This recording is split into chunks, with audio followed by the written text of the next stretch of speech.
মেক্সিমেল গোদাঘরা উচ্চ বিদ্যালয় প্রাঙ্গণে বিভিন্ন শ্রেণীতে যারা ভালো ফলাফল করেছে তাদের জন্য অস্ট্রেলিয়া থেকে সালমা জুস্টিন আপা কিছু বই নিয়ে এসে তিনি সেগুলো এখন উপহার দিচ্ছেন।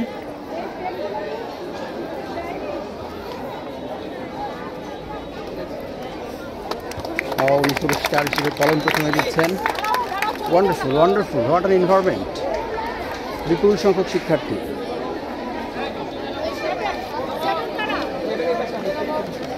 ক্লাস 7-এর শিক্ষার্থীদের পুরস্কার দেওয়া হচ্ছে। আপনারা দেখতে পাচ্ছেন এই বইগুলো সব অস্ট্রেলিয়া থেকে নিয়ে আসা হয়েছে। The little princess, the little Prince.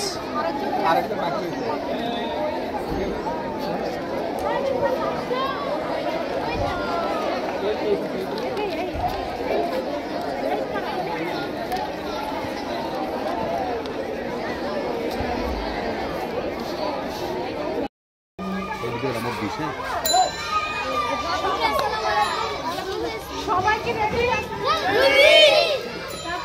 মানে টিফিন খাওয়া হয়ে গেছে নাকি? তোমরা কখন আসছো স্কুলে? এদের তো আর হেডমাস্টার লাগবে না, আমরাই তো এদের হেডমাস্টারের চাকরি খেয়ে নেব। আমার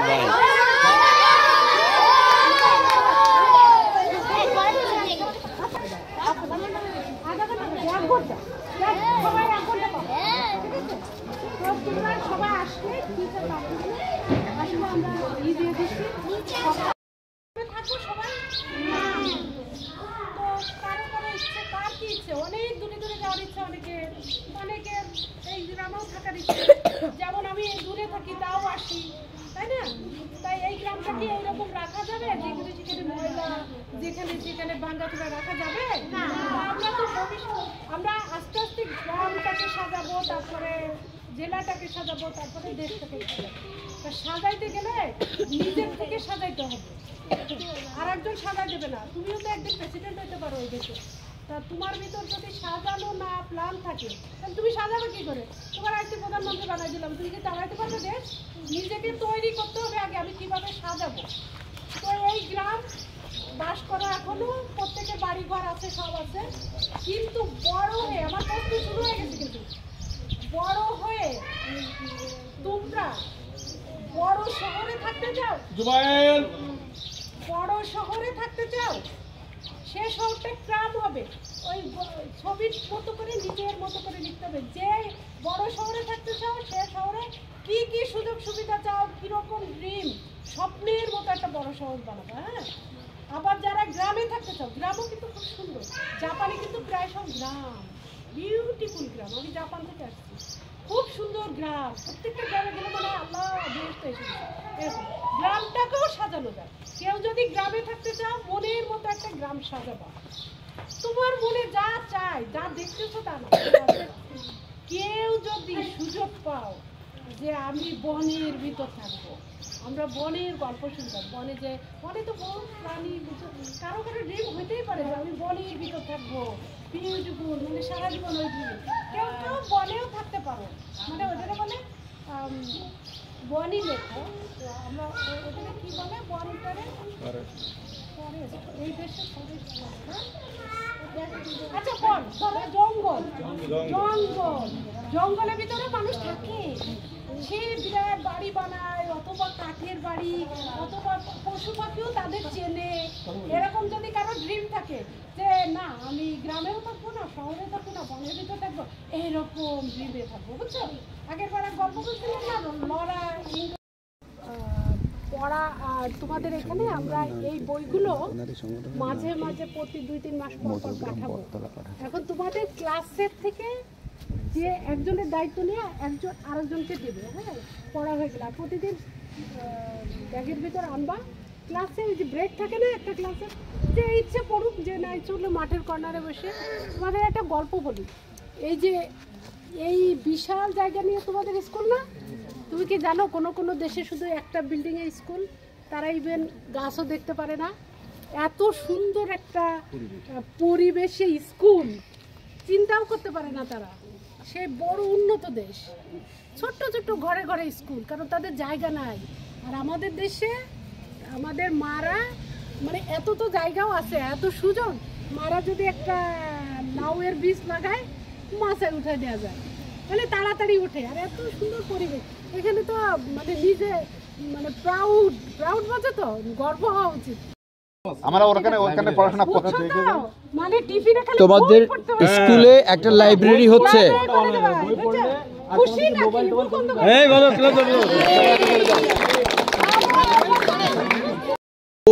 এই বইটা হচ্ছে লাইফ চেঞ্জিং বুক। পৃথিবীর বিভিন্ন দেশের যারা মনীষী, যারা বড় মানুষ, তারা জীবন পরিবর্তনের জন্য যতগুলো কৌশল ব্যবহার করেছেন, আমরা চেষ্টা করেছি এই বইতে সেই জিনিসগুলো রাখবার জন্য। যেহেতু সে উত্তরটা দিতে পেরেছে, আরেকবার সবাই করতালি দাও। আমার নিজের কথা একটু বলি। এই গ্রামেই তো আমি জন্ম নিয়েছি, আর আমাদের অনেকেই চেনো, কারণ আমরা আমাদের লাইব্রেরির সদস্য বেশি। এই গ্রামে একটা লাইব্রেরি আছে। কোথায় সেটা? তো তোমরা জানো, বই কি নাও সেটা থেকে নাও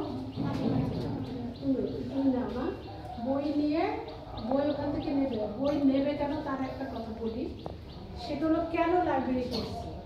তোমাদের মতো ছোটবেলায় এই যে একটা লেখকের নাম বলতে পারছো না, একটা বিজ্ঞানীর নাম বলতে পারছো না, তো এইভাবে দিন শেষ হয়ে যাবে। একটা বিয়ে হবে, একটা চাকরি করবো আমরা, বিয়ে হবে, সংসার করবো, তো এইভাবে দিন কি পার হয়ে যাবে? আমরা এত সুন্দর একটা পৃথিবীতে জন্ম নিয়েছি, তো কিছু তো জানতে হবে। সুন্দর করে চেহারাগুলো কি সুন্দর তোমাদের সবার।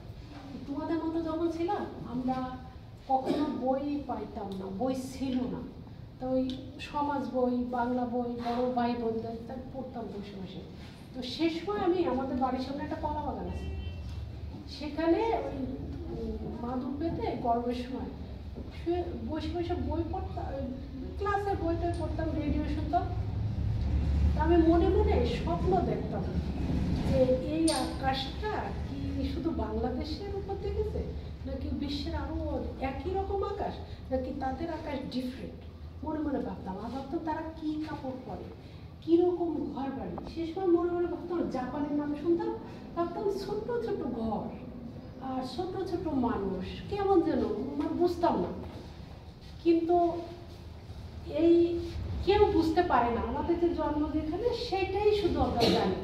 এরকম বাইরের জিনিস, সেই স্বপ্ন দেখতে দেখতে একসময় আমি বাইরে তো গেছি, জানো তো আমি বাইরে অস্ট্রেলিয়া থাকি, তো আমি কিছুদিন আগে জাপান গেছিলাম।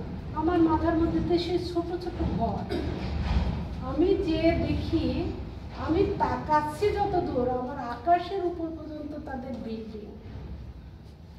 আমার তো তাহলে আমি যদি ওই পর্যন্ত না যাইতে পারতাম, বা এই যাওয়ার আগেও আমি বই পড়ছিলাম, কিন্তু আমার ওই ছোটবেলায় যে স্বপ্ন দেখছিলাম, ছোট ছোট ঘর, ছোট ছোট রাস্তা, মানে জাপান বলতে, আর ওই জায়গায় বোমা পড়েছে, এই সেই বোমা সিটিটা হলো জাপানের। বোমা পড়ছে না হিরোশিমাতে, জানো তো সবাই?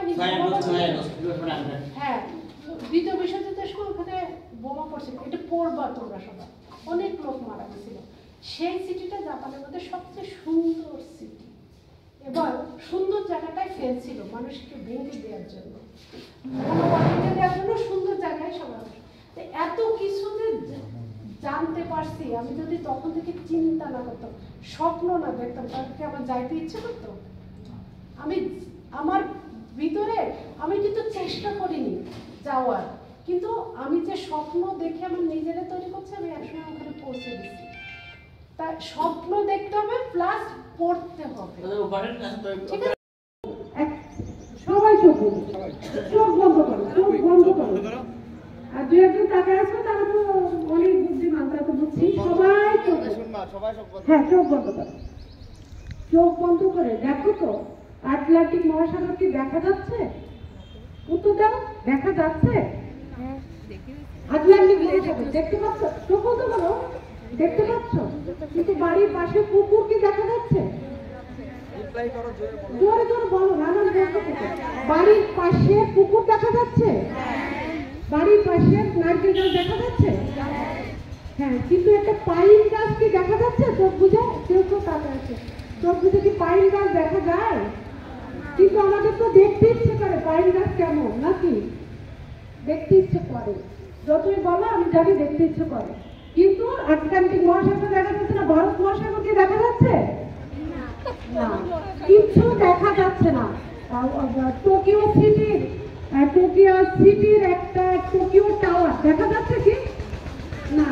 সিডনি শহর দেখা যাচ্ছে না, খালি শাহপুর বাজার দেখা যাচ্ছে, তাই না? গরুরহাট দেখা যাচ্ছে না? আচ্ছা, এবার চোখ খোলো। এই দেখা যাওয়ার একটা সুযোগ আছে, এই ঘরে এই মধুগ্রাম শাহপুর বসেই দেখা যায়। সেটা হলো এইসব দেশ, এইসব গল্প সম্পর্কে যেসব লেখকরা বই লিখছে সেই বইগুলো পড়তে হবে, পড়লে দেখা যায়।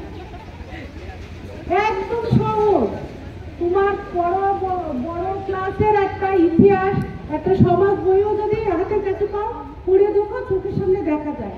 আর ওই দেখা যখন যায় সেটা একটা স্বপ্নের মতো দেখা যায়, রিয়েল সিটিটা দেখা যায় না। টোকিও টাওয়ার বই পড়েও দেখা যায় না, কিন্তু তোমার মনের মধ্যে একটা সুন্দর গল্প সাজাইতে পারবা, ওইটা হলো স্বপ্ন দেখা। এই স্বপ্নটা বই পড়ে দেখতে হবে বাড়ি, এই ছোট স্কুলে থাকা অবস্থায়। আর যখন বড় হবা ওইখানে তোমাকে নিয়ে যাবে তোমার ভাগ্য, কারণ তুমি আল্লাহর কাছে যা চাইবা সব দেবেই। আমি হাত দিয়ে এরকম করে যেটা দেখাচ্ছি আমি ওইটা পাইছি, আর বিলিভ করো আমাকে, আমি পাইছি। তো এখন আর ওই অস্ট্রেলিয়াতেও যে এভাবে সূর্য ওঠে, জাপানেও যেভাবে সূর্য ওঠে, আমেরিকাতেও যেভাবে সূর্য ওঠে, এই শাহপুর গ্রামেও সেভাবে সূর্য ওঠে। তোমরা জানবা, কিন্তু তোমাদের এই ছেলেদের নিয়ে মাদারদের একটা সুন্দর গল্প আছে, সেটা হলো ছেলেদের যে খেলা দরকার, তোমাদের এই বয়সে কেন খেলা দরকার, এটা মাদার তেরেসা রিয়েলাইজ করছিল ভারতবর্ষের ছেলেরা খেলে না। তা উনি কলকাতার একটা বস্তি এলাকা থেকে ইয়াং বড় বড় ছেলেদের নিয়ে বিকেল বেলা হলে একটা ফুটবল হাতে নিয়ে, মাদার তেরেসা দেখছো তো সাইজ এতটুকু না, আর তো উনি ছোট একটা মানুষ, এরকম শাড়ি পরা, একটা বল হাতে নিয়ে বিরাট ওনার পাশে, মানে লেখকের পাশে দাঁড়া ছেলেদের নিয়ে উনি আস্তে আস্তে হেঁটে দিয়ে বিকেল বেলা খেলতো। এবার সেই ছেলেগুলো মাদার তেরেসাকে কখনো ছেড়ে যায়নি, সারাটা জীবন মাদার তেরেসার পিছনে একটা জন্য ঘুরে বেড়াচ্ছে। বলছে যে ওই খেলাটা, বিকেল বেলার খেলাটা ছেলেদের শারীরিক মানসিক দুটোকে অনেক, মানে একটা সুন্দর সমাজের জন্য ওই গঠন করে খেলা। আমাদের খেলাটা খুব জরুরি, মানে কেউ বাসায় বসে থাকবে না, অনেক দেখবা, ক্রিকেটেরও দেখবা। এবার রঘুনাথপুর বহুমুখী মাধ্যমিক বিদ্যালয়, বেসিক্যালি রঘুনাথপুর স্কুল বলি আমরা কমরাইলে। এই স্কুলটা প্রতিষ্ঠা হয়েছে 1880 সালে। এটা নিয়ে একটা ছোট্ট গল্প আছে আমার কাছে।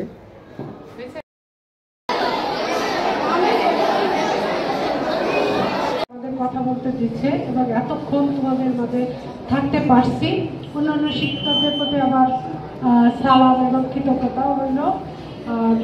আমরা কেন আসছি তা তো তোমরা জেনে গেছো না?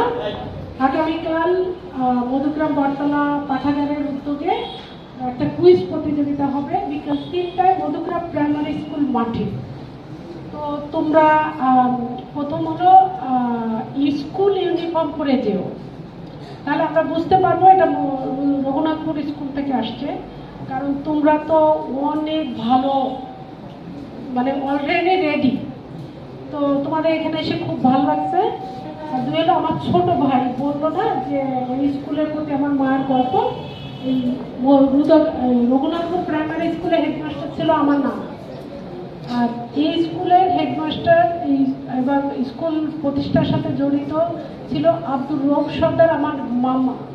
তা আমরা ছোটবেলায় ভাবতাম যে শিক্ষা টিক্ষা সব এই রঘুনাথপুর এলাকায় হয়, কারণ মায়ের গল্প, মায়ের তো আর কোনো গল্প নেই। মা, আমার নানার বাড়ি আন্দুলিয়া, তো মা শুধু এই এলাকার গল্প করতো, বুঝছো? তা মনে হতো এরাই শিক্ষিত, আমাদের এলাকায় কোনো শিক্ষা নেই। তো আমরা আসলে ছোটবেলায় রঘুনাথপুর স্কুলের ঢোকার সাহস পাইতাম না, ভাবতাম এরা বেশি শিক্ষা, ওইখানে এসে চলে যেত, কোনোদিন ঢুকিনি। তবে আজ যে ঢুকতে পারছি এবার ঢুকে তোমাদের দেখে আমার সেই স্বপ্নটাই পূরণ হয়েছে যে রঘুনাথপুর স্কুলে ঢুকতে পারছি। আর তার চেয়ে বেশি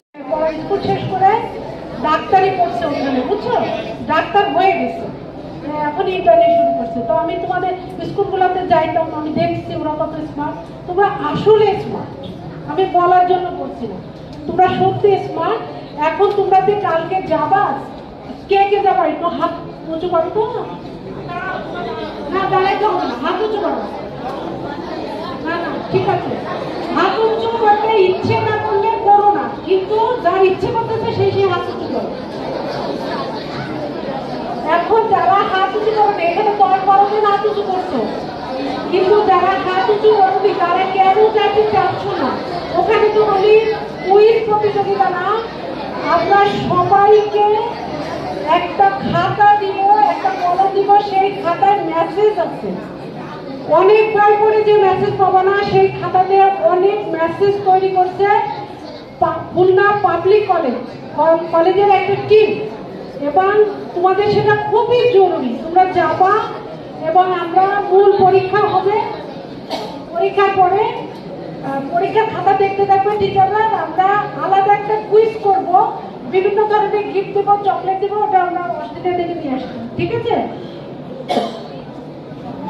সরি, গেলেই হবে, যে এরা একটা পরীক্ষা দেবে, বাচ্চারা একটু শুনো, অনেক গিফট দেবো তোমাদের, অনুকূল আমার দিকে তাকাও, চকলেট খাও না, কথা না শুনলে চকলেট দেবো না। আচ্ছা, ওরা যারা 1 2 3 1 2 মায়েরা আছেন তারা হয়তো জানেন না, 3 4 5 3 ক্লাসে আমরা হঠাৎ করে এসে একটা টপিক বলি, মানে একটা রচনার মধ্যে একটা টপিক বলি, বলার পরে ওদের বলি লিখতে হবে, আধা ঘন্টা বা 45 মিনিটের ভিতর লিখতে হবে। প্রথম বছর বাচ্চারা যেটা লিখছে তার চেয়ে অনেক ভালো করা শুরু করছে, তার মানে ওরা অভ্যস্ত হয়ে গেছে। আর কেন আমরা একটা টপিক ধরে লিখতে দিই সেটা একটু শোনা লাগবে আপনাদের, সেটা হলো বাচ্চারা একটু শুনে কেন তোমাদের টপিক ধরে লিখতে দিছি। আফ্রিকার একটা মেয়ে, আফ্রিকার তো জঙ্গলের ভিতর, বড় দেশ না, গরিব দেশ, আফ্রিকার একটা মেয়ে প্রতিদিন লিখতো, তোমরা মাওয়া, তারপরে এই যে মাওগুলো সবাই শোনো, হ্যাঁ তোমরা এদিকে বসো। আফ্রিকার একটা গরিব দেশে একটা মেয়ে প্রতিদিন লিখতো, তো ওর বন্ধু বান্ধব বলে কি, তুই কি লিখিস, আমরা গরিব দেশ, লিখে কি করবি?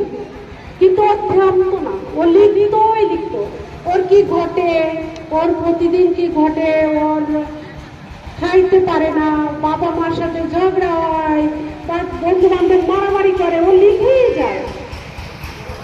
ও তো জানে না ও লিখতেছে কেন, ওর ইচ্ছে করে ও লিখে, মানে গতকাল বিদ্যালয়ে হঠাৎ করে আপা আমার স্কুলে আসছে এবং আসার পরে আমার আপার সঙ্গে কিছু কথা বলছে যে এরকম আপা আমি করতে চাই, তো আপনি আসেন আমাদের ক্লাবে, এই পর্যন্ত। এরপরে বাদ বাকি যা বলবেন আপাই সেটা বলবেন যে আপা আমাদের এখানে আসছেন, এর জন্যে ব্যক্তিগতভাবে আমি খুশি যে কিছু না অন্তত আপাকে আমি ডেকেছি, আমার ডাকে আপা এই পর্যন্ত আসছেন, এটা আমি আপার কাছে অন্তত চিরকৃতজ্ঞ থাকবো। এবং আমি চাইবো শুধু আজ নয়, পরবর্তীতেও আপনি আমাদের ক্লাবে আসবেন, যাতে আমরা একজন ভালো মানুষকে, একজন আমাদের বড় আপাকে আমরা কাছে পাচ্ছি এবং ভবিষ্যতে যেন পাই, এটা আমি আমার কাছে আশা রাখবো। তো আপা এরপরে আপনি কিছু বলবেন? সংসারে সবাই জানে, ওই যে প্রত্যেকের বাড়ি টেলিফোন নিয়ে যায়, তো এই সেই, তো আমরা সংসারের সম্পর্কে সবাই যদি লিখে তাহলে আমরা একটা বই লিখব। তো আমরা 2-3 মাসের ভিতর আপনাদেরই পাশের গ্রামে মঞ্জুর রশিদ নামে একটা ছেলে আছে, ঢাকাতে আর্টিস্ট, আমি ওই কাজ করাতে পরিচয় আছে। তো আমার আব্বাকে খুঁজছে, তার মঞ্জুরকে বললাম, মঞ্জুর আর্টিস্ট হলে হবে না, ঢাকা বিষয়ে আর্টিস্টগিরি করলে হবে না, এলাকার কাজের আর বই বের করতে প্রস্তুত করা লাগবে, এই সেই। তো আমার বলেন কি আমি করবো মানে, তো আমি দেখলাম প্রস্তুত করার লোক রেডি, মানুষ চাচা মারা যাওয়ার পর অনেকে দেখলাম ফেসবুকে লিখছে, তাদের সবাইকে বললাম, সবাই লিখতে চায়। আমি মামুনটা বললাম, মামুন বলে আপা এই অল্প সময় হবে, আপনি আসবেন। আমি বললাম সব কিছু হয়, তাই করে বেরোবো, 5 জন লিখলে 5 জন দিয়ে বই বের করবো। প্রথমত বাচ্চাদের লেখা বের করতে চাইছিল, বাচ্চারা কবে লিখবে তার তো ঠিক নেই, এটা করবো। আমরা খুব তাড়াতাড়ি এই এই ছবিটা আঁকা হলো মঞ্জুরের, আমাদের গ্রামেরই, আমাদের পাশের গ্রামেরই একটা আর্টিস্ট এখানে বিক্রি করে, ও মঞ্জুরের আঁকা। তারপরে অনেকে এখানে লিখছে আপনাদের জন্য, যেহেতু আসবো এখানে, পরেরটা বলি, এটা হলো আপনাদের আসবেন, আপনাদের এই ক্লাবে রাখবে, এলাকার মানুষ যখন করবে তখন তারও করতে ইচ্ছে করবে গ্রামে। শুরু আগে বিতর্ক মেনলি হচ্ছে ধরো তর্কই, কিন্তু যুক্তির মাধ্যমে তর্ক করা। বিষয়টা এরকম যে তুমি তোমার দুইজনের মধ্যে তোমার ডিবেটিং হচ্ছে বা বিতর্ক হচ্ছে, ধরো কোনো কারণে তোমাদের মধ্যে মতবিরোধ দেখা যাচ্ছে, যে ও বলতেছে যে না এই জিনিসটা হবে না, এটা হবে, ও বলতেছে না এটা, ধরো কি যে একজন বলতেছে যে নেইমার ভালো প্লেয়ার আর একজন বলতেছে মেসি ভালো প্লেয়ার। এখন তোমাদের মধ্যে এই নিয়ে একটা ঝগড়া বাঁধলো ফার্স্টে, তো তোমরা কি করো, আমাদের দেখা যায় কি সবাই ঝগড়া করে যে না না হবে না, মেসি ভালো প্লেয়ার, আর ও বলবে না নেইমারই ভালো প্লেয়ার, কিন্তু কারণ কেউ দেখাতে পারে না। তখন কি আসবে? তথ্য উপাত্ত উপস্থাপন করতে হবে। তোমরা যদি কারো যদি অনেক নলেজ থাকে তাহলে সে দেখাতে পারবে না নেইমারের এই এই অ্যাচিভমেন্টগুলো আছে, নেইমার এই এই পাইছে, আর ও বলবে না মেসি অনেক এতগুলো অ্যাচিভমেন্ট আছে, মেসি ওয়ার্ল্ড কাপ আছে, মেসি অনেকগুলা হচ্ছে ব্যালন ডিওর আছে। তারপর ওইভাবে আর কেউ উপস্থাপন করতে পারবে যে এই তথ্যগুলোর মাধ্যমে। আর যার কাছে কোনো তথ্য নাই সে শুধু বলেই যাবে যে না মেসি ভালো প্লেয়ার, মেসি ভালো প্লেয়ার বা নেইমার ভালো প্লেয়ার। এখন বলা হলো আমাদের ভলেন্টিয়াররা কোথায় বসবে, সবাইকে বসার পরে ভলেন্টিয়াররা পিছনের চেয়ারগুলোতে বসবে আগেরবারের মতো। ভলেন্টিয়াররা অংশ নেওয়াই লাগবে, যে অংশ নিতে চায় না সে সারা জীবনের মতো মধুগ্রাম বর্তনা পটাগের সদস্য দিতে পাবে, ঠিক আছে? পাড়া লাগবে না, সবার জন্য চকলেট আছে, সবার জন্য খাতা আছে, সবার জন্য কলম আছে, এটাও তো একটা পুরস্কার। এত পুরস্কার এখন হলো সকাল নামাজের পর সবাই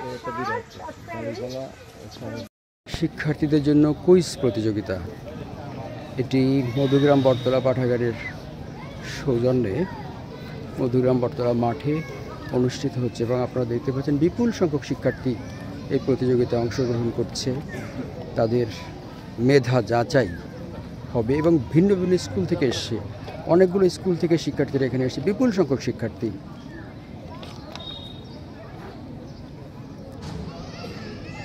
বিপুল সংখ্যক শিক্ষার্থী শীতের মিষ্টি রোদ গায়ে মেখে তারা তাদের জ্ঞান, বুদ্ধি, অভিজ্ঞতা সেগুলো যাচাই করবার একটা সুযোগ নিচ্ছে। এপাশে আমরা দেখতে পাচ্ছি বিপুল সংখ্যক শিক্ষার্থী বসে আছে।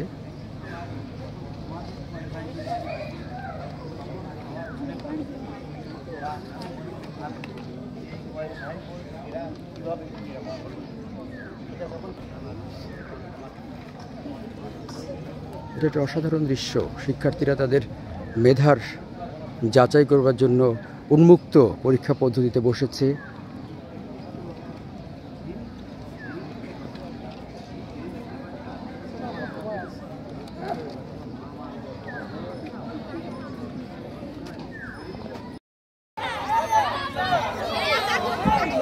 এখানে গার্ডিয়ানরা আছে, কানে কানে বলে দিচ্ছে ওটা আমরা নেবো না, হবে না হবে না। আচ্ছা, আমরা এটা যেহেতু কেউ পারতেছে না, আমরা পরের কোশ্চেনে যাচ্ছি। আচ্ছা, এই না হয় নাই, এত কম মানুষ বলতে নেই। আচ্ছা, আমি এদের নাম জানি অল্প বয়সের, কিন্তু এত কম মনে নেই। আচ্ছা, আমার প্রশ্ন, এই যে এতজন মারা গেছে এটার সংখ্যা হচ্ছে গিয়ে 39 জন, ঠিক আছে? এখন কথা হচ্ছে এর মধ্যে প্রথম ভাষা শহীদ কে, প্রথম কে মারা গেছে?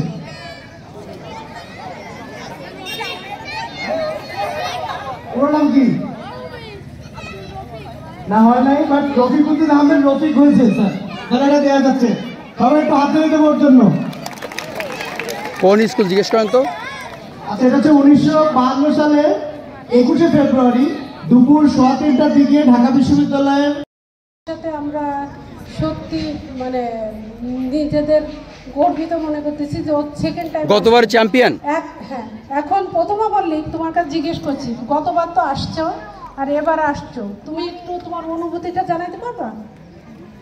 একটু কেমন লাগছে বা কিভাবে তুমি আসছো, বা তোমার গতবার প্রথম হওয়ার পরে তোমার কেমন লাগছিল, তুমি যে বইটা পড়ছিলে বইটা তোমার কেমন লাগছিল, একটু সংক্ষেপে বলতে পারবা? গতবার প্রথম হওয়ার পর আমি যে বইটি পেয়েছিলাম সেটির নাম ছিল বুয়েট কাল। এখানে একজন ছাত্রের মানে বুয়েটের ছাত্রের জীবন বৃত্তান্ত ছিল। তো বইটা পড়ে আমার খুবই ভালো লেগেছে। তার সংগ্রামের মধ্য দিয়ে বুয়েট কাল অতিক্রম হওয়ার বিষয়টা আমার ভালো লেগেছে। আর এই প্রতিযোগিতায় অংশগ্রহণ করে আমি যাই হই, কিছু হই বা না হই, আমি যে কতটুকু শিখছি এটা আমি জানতে পারছি, এই জন্য আমার ভালো লেগেছে। দারুণ, একটু করতালি দাও সবাই, ইটস ওয়ান্ডারফুল। এবারে গতবার আমরা প্রথম অনুষ্ঠান করছিলাম, আর এবার অনুষ্ঠান করলাম সেকেন্ড টাইম। আমরাও একটু বড় হয়েছি অনুষ্ঠানের সাথে সাথে। তোমার এই ম্যানেজমেন্টটা মানে এই পরিবেশটা কেমন লাগছে? খুব ভালো লাগছে, মানে আরো পরিসর হচ্ছে, আরো স্টুডেন্ট আসছে, এর জন্য খুব ভালো লাগছে। থ্যাংক ইউ তোমাকে। থেকে শুরু করে মিক্সিবিল বালিকা বিদ্যালয়, তারপর শাহপুর বালিকা বিদ্যালয়, শাহপুর বয়েজ স্কুল, তারপর রঘুনাথ রুদগারা মাধ্যমিক বিদ্যালয়, তারপরে শেষ সময়ে গেছিলাম আমরা রঘুনাথপুর বহুমুখী মাধ্যমিক বিদ্যালয়, না তোমাদের স্কুলে না? তোমাদের ওখান থেকে আসার পরে আমি রাত্রে অর্ধেক রাত পর্যন্ত ড্রিমে ছিলাম। কেন? তোমরা অনেক ভালো পারফর্ম করছিলে। এখন একজন তো একটু পারফর্ম এখানে করা লাগবে না? কে কথা বলবো? তুমি কথা বলবো? তুমি এইখানে প্রোগ্রাম কেমন হচ্ছে এবং তুমি কেমন ভালো লাগছে? তুমি গতবার ছিলে না, তাহলে প্রথম আসছো, তাহলে তোমাদের স্কুলের পক্ষ থেকে একটু কথা বলো।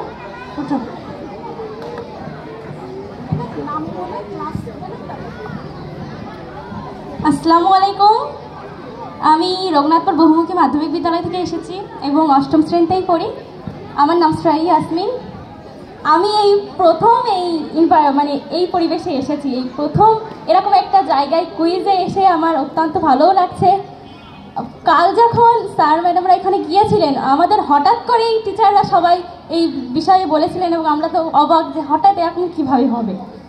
কিন্তু ওইখানে যাওয়ার পরে উনি স্যার এমন মামুন কাদের স্যার এমন সুন্দর সুন্দর প্রশ্ন করছিলেন এবং সেগুলোর উত্তরটা এতটা আমরা এতটা এক্সাইটমেন্টের সাথে দিচ্ছিলাম, যেটা আমার সত্যিই খুবই পছন্দ ছিল। এবং এখানে আসার জন্য আমিও কালকে রাত থেকে আমার মাকে বলে যাচ্ছি যে সবাই বসতে হবে। বসলে সবার আগে আমাদের বিচারকরা আছে, সবার আগে যে হাত উঁচু করবে তাকে আমরা ধরবো। হ্যাঁ, যদি সঠিক হয় তাহলে। তো প্রশ্ন হচ্ছে, বাংলাদেশের সবচেয়ে বিখ্যাত ক্রিকেটারের নাম কি?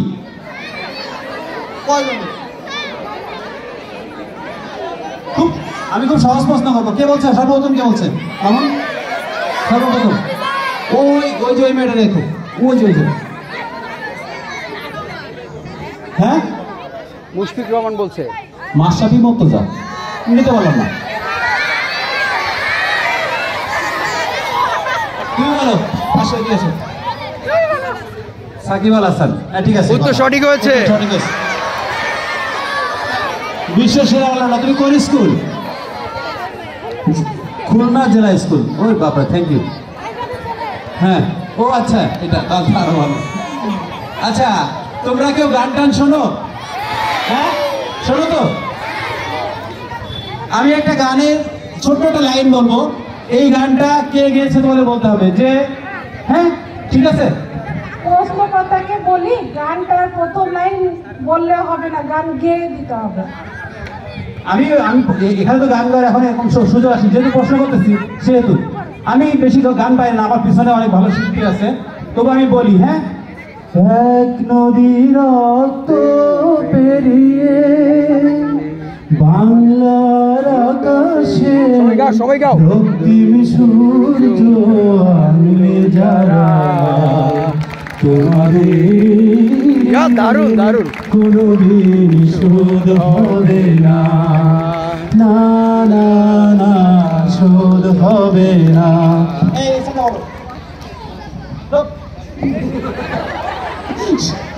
এই সবাই কে বলতে পারবে? ওইটা এখন বন্ধ আমাদের না কারিকুলাম, সেটা কিন্তু আমাদের আমাদের কারিকুলাম ট্রাভেলস পড়েছে। হ্যাঁ, ওইটা আগে আমাদের কারিকুলামে ছিল, বাট ওইরকম যদি করা যায় তোমরা এই গল্পের বইটা পড়ো, না না ওটা ইংলিশ সে প্রোগ্রাম চলছে প্রথমটা এখন তো ওরা আরো উপরে উঠে গেছে। ইউটিউবে মারাত্মক মারাত্মক ইংলিশ প্রোগ্রাম থাকে। প্রথমে ওই যে আমার ল্যাপটপ আছে, ল্যাপটপে চালাই দেওয়া মানে বেশ জোরে আসে এবং ওই কনভারসেশনগুলো চলে, রিডিং চলে, প্রত্যেকেই ভালো করে। তারপরে ও ম্যানুয়াল আর একটা গ্রামাটিক্যাল তো লাগবে, সেটা ও নিজে ক্লাস করা। মানে আমি বলছি তুমি যে শিখছো সেটা তুমি যখন পড়াইতে যাবো আরো শিখে যাবে। এবং প্রতিদিন সপ্তাহে 4 দিন ও আমি অফিসে আসার পরে ও একদম রেডি হয়ে বসে থাকে, তুমি কখন আসবো, আমি জাস্ট 5 মিনিট ওটা রেডি করে দিয়ে আমি ফ্রেশ হয়ে একটু রান্না করি, পরে আবার ও অনলাইনে চলে। অনলাইন ছাড়া তো একটা চেয়ার নেয়, তো চেয়ার নিয়ে আয়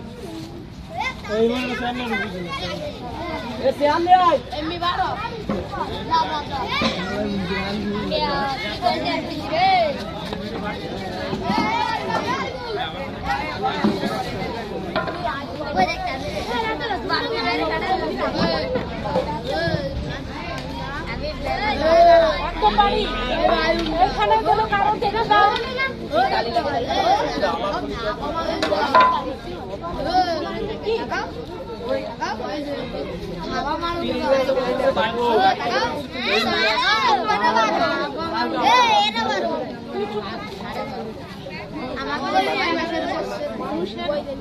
বাড়ি চল যাও, বাড়ি চল যাও।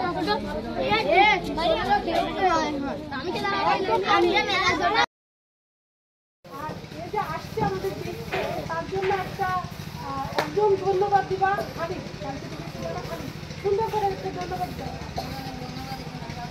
আর ওর কাজের ব্যাপারে বলো, কাজকে আমাদেরও এই বিষয়ে অনেক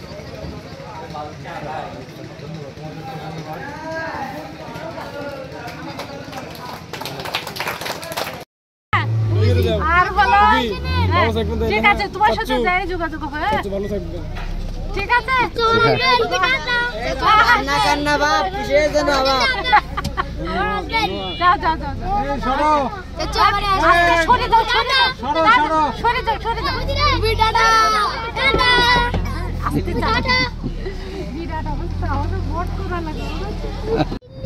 বসে আছে ভোরের দোয়েল পাখি, চারিদিকে চেয়ে দেখি পল্লবের স্তূপ, জাম বট কাঁঠালের ভিজালে পড়ে আছে চুপ। ফণি মানুষের ঝোপে সর্দি বনে তাহাদের ছায়া পড়ে আছে। মধুকর ডিঙা থেকে না জানি সে কবে চাঁদচম্পার কাছে এমনই হেজল বট তমালের নীল ছায়া বাংলার অপরূপ দেখেছিল। বেহুলাও একদিন গাংড়ের জলে ভেলা নিয়ে কৃষ্ণা দাদুষী জ্যোৎস্না যখন মরিয়া গেছে নদীর চড়ায়, সোনালী ধানের পাশে অসংখ্য অসৎ বট দেখেছিল। হায় শ্যামার নরম গান শুনেছিল। একদিন শ্যামরায় গিয়ে ছিন্ন খঞ্জনার মতন যখন সে নেচেছিল ইংরেজ সবাই। বাংলার নদী মাঠ ঘাটফুল ঘুমরের সে কেঁদেছিল পায়। কি দারুণ, কি দারুণ।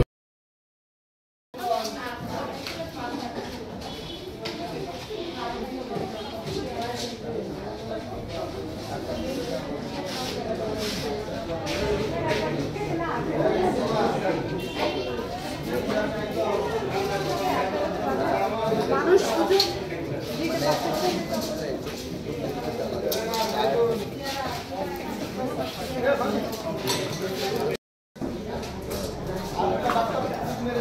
সকালে আর বিকালে খাবে, রাতে না, সকালে আর বিকালে।